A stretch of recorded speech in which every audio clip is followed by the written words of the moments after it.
Bernalillo County deputies are on the hunt for a killer, but have little to go on. They found two badly burned bodies in a charred car on the West Mesa yesterday, and now investigators need your help. Here's News 13's Alex Tomlin.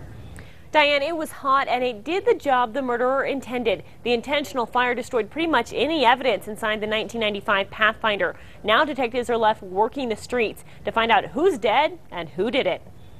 Who was inside this charred Pathfinder and who killed them? When bodies are burned to that extent, a lot of evidence goes up in flames with them, so to speak. Sources tell me that investigators have identified one of the bodies, but are waiting for OMI to confirm it. The bodies, as they were recovered from the vehicle, appeared to be laying down. In the back? In the back cargo area. Both bodies are at the medical investigator. We're crossing our fingers for dental records. That would be a good, quick resolve to getting their identity.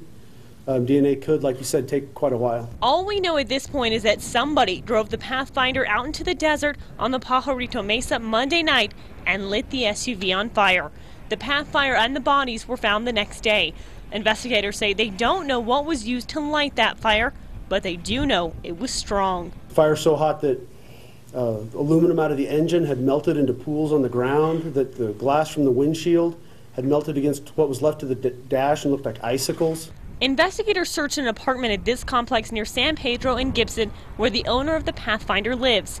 Investigators say they've not made contact with that man and cannot say if he's somehow involved with the murders or if he's one of the victims. And they can't even say if this is the only crime scene they're dealing with. There's a high potential right now that is a secondary crime scene, that they may not have been killed there.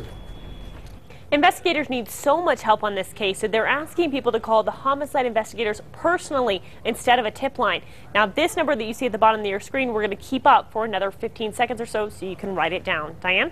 All right, thank you, Alex. Investigators found a lot of different tire tracks on the dirt road near the burned out Pathfinder. They took pictures of them all, and they say it will be, though, a long shot identifying a getaway car.